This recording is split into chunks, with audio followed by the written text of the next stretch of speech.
जंग खत्म होने के बावजूद अमन इराकी अवाम के लिए ख्वाब की तरह है। सरकारी अफवाज और मलेशिया के दरमियान लड़ाई अब भी रोज का मामूल है। तशद्दुद, इख्तिसादी बदहाली और बुनियादी ढांचे की कमी से गैर यकीनी और बदअमनी में इजाफा ही हुआ है। इराक को वापस मामूल पर लाने और बाज़ाबातकारी के चैलेंजों से निपटने में मदद के लिए आर्ट ऑफ लिविंग पिछले चंद बरसों से इराक में काम कर रही है। अपने इक़दामात को तेज़तर करने की खातिर इसके बानी मोहतरम बुजुर्ग श्री श्री रविशंकर ने ज़हनी सुकून अता करने के मिशन पर 21 दिसंबर 2008 से इराक का 3 दिन का दौरा किया। श्री श्री ने बगदाद में अहम सियासी और मजहबी रहनुमाओं को अमन और मुसालहत का पैगाम पहुंचाया और यहां जारी तफवीज़ इख्तियारात प्रोग्राम का जायजा लिया। मैं चाहता हूं कि इराक में अमन हो, क्योंकि यहाँ के लोगों के जहन और दिल जख्मी हैं और मैं चाहता हूं कि इनके जख्म भर जाएं। मैं चाहता हूं कि लोग वापस अपने मामूल पर आ जाएं। इराक पहले भी एक काबिल फख्र मुल्क था और आइंदा भी काबिल फख्र मुल्क रहेगा। इराक और भारत के देरीना ताल्लुकात रहे हैं और हम उन्हें जारी रखेंगे और दोनों मुल्कों के दरमियान एक रूहानी रिश्ता है और मैं चाहता हूं कि इराक के नौजवान आगे आएं और इस प्रोग्राम में शिरकत करें जो हम इराक के अवाम में ज्यादा मसरत और खुशियां लाने के लिए चला रहे हैं। उन्होंने इराक के नायब सदर जनाब आदिल अब्द अल महदी और शिया पॉलिटिकल काउंसिल के सदर हुसैन अल मुसावी को मुल्क को दरपेश चैलेंजों से निपटने के लिए नए हल पेश किए। मुझे देखकर ये खुशी हुई है कि हमारे दोस्तों ने यहाँ इराक में इस तरह के पुरअमन मिशन शुरू किए हैं और वो यहाँ इराक में तालीमी प्रोजेक्टों, बहाली अमन के प्रोजेक्टों और लोगों को फरोग देने के प्रोजेक्टों पर काम कर रहे हैं। शिया और सुन्नी फिरकों के दरमियान इत्तेहाद कायम करने की कोशिशों के तहत श्री श्री रविशंकर जी ने दोनों फिरकों के लीडरों से बातचीत की। इस बात से मैं बहुत मुतासिर हुआ हूँ कि जैसे ही हम लोग यहाँ शहर में पहुँचे, हर शख्स ने अपने हथियार अलग रख दिए। दौरे का एक और मकसद नौजवानों को तफवीज़ इख्तियारात था। मकामी नौजवानों के लिए श्री श्री रविशंकर जी ने नौजवानों की वजारत के साथ एक मुफाहमतनामे पर दस्तखत किए, जिसके तहत आर्ट ऑफ लिविंग इराकी नौजवानों के लिए मुजव्वज़ा खुसूसी लीडरशिप प्रोग्राम चलाएगी। आपको माजी को भूलना होगा और एक नए मुस्तकबिल के लिए आगे बढ़ना होगा। श्री श्री ने इंसाफ और तालीम के वजीर जनाब सफा अल दीन अल सफी से भी गुफ्तगू की। तरबियती प्रोग्राम के नतीजे में इराक के तमाम सूबों में अमन के फरिश्तों की एक फौज तश्कील दी जाएगी।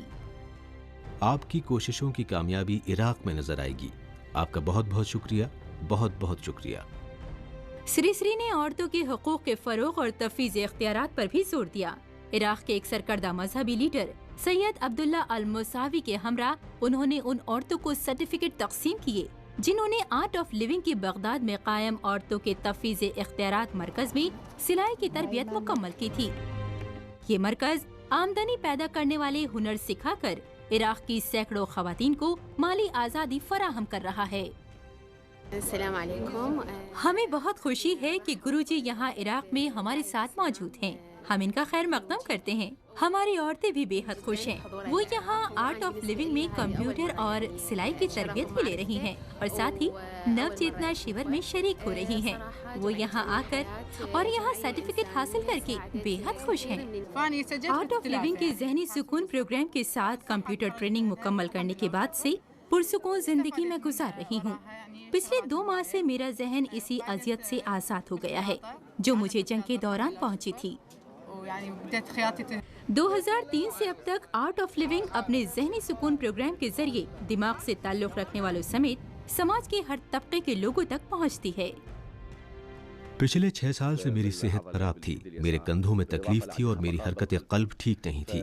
मैं सिगरेट बहुत ज्यादा पीता था, लेकिन जब से मैंने सुदर्शन क्रिया सीखी है, मेरी सेहत में जबरदस्त तब्दीली आई है। रोजाना सिर्फ 20 मिनट की वर्जिश से मेरी सेहत की तमाम परेशानियां खत्म हो गई हैं, बल्कि अब मैं सिगरेट नोशी भी नहीं करता। श्री श्री ने इराकियों पर जोर दिया कि वो अपने मुल्क की गूनागून सकाफत को भी बरकरार रखें। उन्होंने इराक के नायब सदर पर जोर दिया कि वो 500 साल पुराने गुरुद्वारे की फिर से तामीर करें, जिसे जंग के दौरान नुकसान पहुंचा था। गुरुजी एक अजीम इंसान हैं और उनका अमन और ज़हनी सुकून का पैगाम पूरी दुनिया में मकबूल है और हम इराक में उनकी दिलचस्पी की सताइश करते हैं और ان کا خیر مقدم کرتے ہیں۔ انہوں نے عراق میں لوگوں کی انفرادی ضروریات کو سمجھا ہے اور عورتوں اور مردوں کی ضروریات اور تشدد سے متاثرہ افراد کی ضروریات کو پورا کرنے کو بہت جلد سمجھا ہے۔ سیکیورٹی کے احتیاطی اقدامات کو نظر انداز کرتے ہوئے سری سری نے بہت سے علاقوں یہاں تک کہ محفوظ گرین زون کے باہر بھی کئی علاقوں کا دورہ کیا اور زندگی کے ہر شعبے کے لوگوں کے لیے امن کے پیغمبر بنے۔ سری سری نے مقدس شہر کربلا کے دورے کے ساتھ اپنے خیر سگالی مشن کا اختتام کیا۔